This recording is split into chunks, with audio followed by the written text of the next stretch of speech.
વાત કરીએ રાજકોટની. રાજકોટના ન્યારી ડેમ રોડ પર અકસ્માતમાં ઇજાગ્રસ્ત યુવકનું મોત. ઇજાગ્રસ્ત યુવક પરાગ ગોહિલનું સારવાર દરમિયાન મોત થયું. યુવકના મોત પછી પરિવારજનોમાં ભારે રોષ છે. મૃતકના પરિવારજનોએ મૃતદેહ સ્વીકારવાનો ઇનકાર કર્યો. કાર ચાલક સામે કડક કાર્યવાહી કરવા પરિવારજનોની માંગ છે.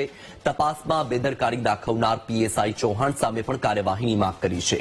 પોલીસે સગીર આરોપી અને પ્રવીણસિંહ જાડેજાની કરી છે અટકાયત.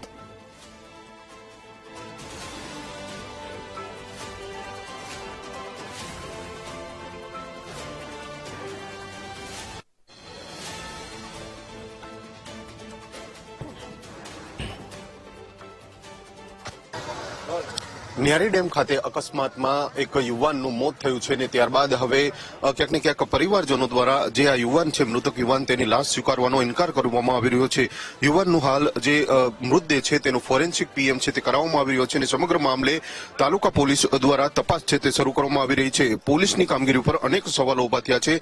મૃતકના પરિવારજનો છે. બેન, શું માંગણી છે તમારી? માંગણી અમારી એ છે કે જે પોલીસ વાળા હતા તાલુકા પોલીસ સ્ટેશને, એ બે પોલીસ વાળા ઊંધું બધું લખ્યું, કઈ જવાબ ન દીધો. આટલા દિવસ ત્યાં ખાલી ફોન આવે એમ પૂછે તમારા બાબાને કેમ છે, પણ હોસ્પિટલે નથી આવ્યા. અને જે કામગીરી એને કરવાની હતી કામગીરી અમે કરી છે. એ પોલીસને, એ અધિકારીઓને તમે સસ્પેન્ડ કરો અને જે કારમાં બેસીને મારા છોકરાનું અકસ્માત થયું ને એને સજા આપો. એ ત્રણેય વ્યક્તિને, કારમાં બેઠેલી હતી ને એ ત્રણેય વ્યક્તિને. સીસીટીવી આવ્યા ને ત્યારબાદ હવે આખો મામલો સામે આવ્યો. બેન, શું કહેશો? કારણ કે જે પ્રમાણે કામગીરી થઈ છે, સવાલો ઉભા થઈ રહ્યા છે. સવાલો તો ઉભા થાય જ નહીં, કારણ કે જે રીતની કામગીરી પોલીસને કરવાની હતી એ રીતની પોલીસે કામગીરી કરી નથી. કોણ છે એમાં જે અકસ્માત સર્જ્યો તો એમાં કોને બચાવે છે પોલીસ અત્યારે? એ નબીરાઓને, અમીર બાપની ઓલાદોને એને બચાવે જ પોલીસ.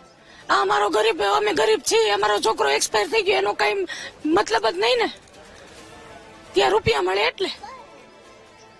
જે પ્રમાણે ક્યાંક ને ક્યાંક પોલીસ દ્વારા આરોપીઓને બચાવવાનો છે તે આક્ષેપ છે તે કરવામાં. બેન, તમે શું કહેશો? શું માંગણી છે તમારી? ખાસ કરીને જે પ્રમાણે ક્યાંક ને ક્યાંક જે પરિવારજનો છે તે હાલ સિવિલ હોસ્પિટલ ખાતે છે, પીએમ રૂમ ખાતે છે, પહોંચ્યા છે અને હાલ ફોરેન્સિક પીએમ છે તે કરાવવામાં આવી રહ્યું છે. ક્યાંક ને ક્યાંક સવાલો છે તે ફરી એક વખત ઉભા થઈ રહ્યા છે. પોલીસની કામગીરી ઉપર સવાલો છે તે ઉભા થઈ રહ્યા છે.